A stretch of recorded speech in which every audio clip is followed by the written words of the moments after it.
जय श्री कृष्ण। राधे राधे। कृष्णाय वासुदेवाय देवकी नंदनाय च नंद गोप कुमाराय गोविंदाय नमो नमः।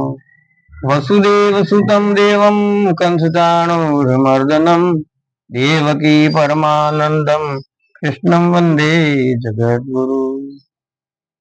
राधे राधे साथियों, हमारे मोक्ष ज्ञान चैनल पर सबका स्वागत है। आज चंद्र ग्रहण के विषय में कुछ जानकारी जो हमारे पंचांग में दी हुई है उसके आधार पर आप तक संप्रेषित करने की कोशिश कर रहा हूं। ग्रहण एक खगोलीय घटना है। भौतिक रूप से, वैज्ञानिक रूप से इसको मानते हैं तो सूर्य और पृथ्वी के बीच चंद्रमा आने से चंद्रमा की छाया पृथ्वी पर पड़ती है तो उसको चंद्र ग्रहण कहते हैं। और ये खग्रास चंद्र ग्रहण है। खग का मतलब होता है आकाश, और पूरे आकाश, पूरा चंद्रमा काला हो जाएगा, ग्रहण ग्रस्त हो जाएगा, तो इसको खग्रास कहते हैं। तो खग्रास चंद्र ग्रहण है। और इसका धार्मिक दृष्टि से ये मान्यता है कि जब अमृत, समुद्र मंथन से अमृत निकला, देवताओं की पंक्ति में राहु बैठ गया, राहु ने अमृत चख लिया। भगवान ने देखा कि अगर दैत्य अमर हो जाएगा तो उत्पात करेगा। आसुरी शक्तियों का निग्रहण करने के लिए ही अवतार होता है भगवान का। धर्म की हानि होती है और दुष्ट बढ़ जाते हैं, उस समय भगवान अवतार लेते हैं। तो भगवान ने सुदर्शन चक्र से उसका सिर काटा तो वो राहु बन गया और धड़ उसका केतु बन गया। राहु और केतु, कहते हैं कि राहु और केतु चंद्रमा और सूर्य को ग्रस्त हैं, उनकी ओर झपटते हैं, तब चंद्रग्रहण बनता है। वैज्ञानिक मान्यताएं और धार्मिक मान्यताएं अलग अलग है। जिनको जैसी आस्था हो उसको स्वतंत्र है मानने के लिए, परंतु हम धार्मिक सनातन धर्म के अनुसार मानते हैं कि इसका बैक्टीरियल प्रभाव होता है। इनका जो चंद्र ग्रहण होते समय वातावरण के अंदर ऐसी आसुरी शक्तियां पनपती है, ऐसे कीटाणु पनपते हैं, ऐसा वातावरण हो जाता है, तो इसके लिए हम सूतक मानते हैं। सूतक का मतलब होता है, साधारण शब्दों में सूतक का मतलब ये ट्विन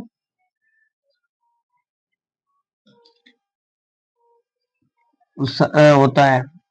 सूतक का मतलब अपवित्रता, अशुचि।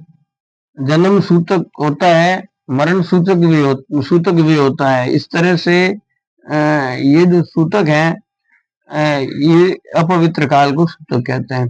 वहाँ नकारात्मक किरणें होती है वातावरण में, और पर्यावरण प्रदूषित होता है। तो सूतक काल के अंदर भोजन करना मना लिखा हुआ है।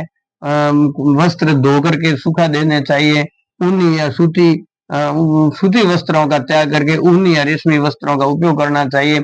ग्रहण काल में यात्रा नहीं करनी चाहिए। ग्रहण काल में इधर उधर नहीं घूमना चाहिए। ग्रहण को देखना भी मना है। प्रत्येक किसी भी व्यक्ति को नंगी आंखों से ग्रहण नहीं देखना चाहिए। और ग्रहण काल के अंदर सहवास नहीं करना चाहिए। ग्रहण काल में दान पुण्य करना चाहिए। और अपने जो गुरु मंत्र है या नाम जप है भगवान के, श्रीमन नारायण नारायण नारायण, या श्री ओम नमः भगवते वासुदेवाय, या ऐसा किसी ओम नमः शिवाय किसी मंत्र को उनके आसन पे बैठ के बिना माला के मानसिक रूप से जप करना चाहिए। ग्रहण काल में, पूरे काल में जप किया हुआ एक पुरुष चरण का फल प्राप्त होता है। ग्रहण का जो सूतक है वो 9:57 से शुरू होगा।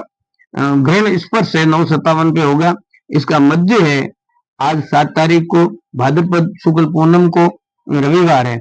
और मध्य होगा 11:42 पे, मोक्ष 1:27 पे होगा। और इसका विरल छाया निर्गम है वो 2:25 पे होगा। ये निर्णय सागर पंचांग के अनुसार निवेदन किया जा रहा है।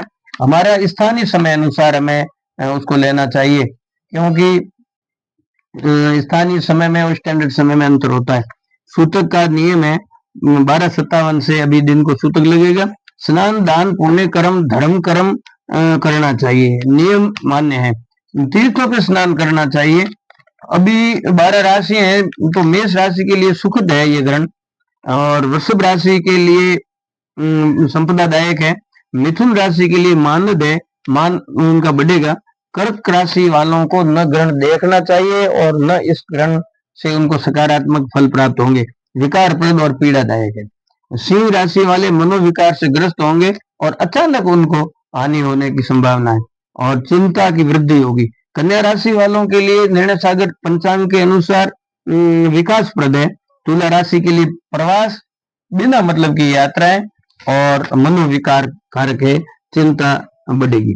वृश्चिक राशि वालों के लिए अपवाद कारक है, चिंतन बढ़ेगा, खेद अवसाद की स्थिति रहेगी। धनु राशि के लिए ये ग्रहण सुखद और लाभप्रद है। मकर राशि में मकर राशि वालों के लिए अपव्यय कारक है, बिना मतलब फिजूल खर्ची होगी, अपवाद करेंगे किसी न किसी से और चिंता तो रहेंगे। कुंभ राशि के लिए कष्टप्रद है, शारीरिक रूप से कष्टप्रद ये ग्रहण है और अस्वस्थता बता रहा है। मीन राशि के लिए आर्थिक चिंतन होगा, अपव्यय कारक ग्रह प्रभाव है। उड़ीसा बंगाल आसाम बिहार सौराष्ट्र पश्चिम देशों के लिए दुष्प्रभावी है। इसके अलावा उच्च पद पे जो बैठे हुए हमारे मंडलेश्वर महामंडलेश्वर संत महात्मा जो शंकराचार्य जी जैसे पद है, बड़े बड़े उच्च पदों पे जो धार्मिक अधिकारी हैं, उनके लिए ये चिंतन कारक रहेगा ग्रहण। आशा और जो नेता है राजनीतिक उच्च पदों पे अधिकारी, उनके लिए, चोरों के लिए, तस्करों के लिए, आतंकवादियों के लिए ये ग्रहण कष्टप्रद रहेगा और संक्रामक बीमारियों की संभावना है। ऋतु प्रकोप, चक्रवात आदि की भी संभावना रहेगी और जो अग्नि से भी और शस्त्रों से भी भय उत्पन्न करने वाले पश्चिम देशों में विशेष रूप से ये मृत्यु का तांडव मचाने वाला ग्रहण होगा।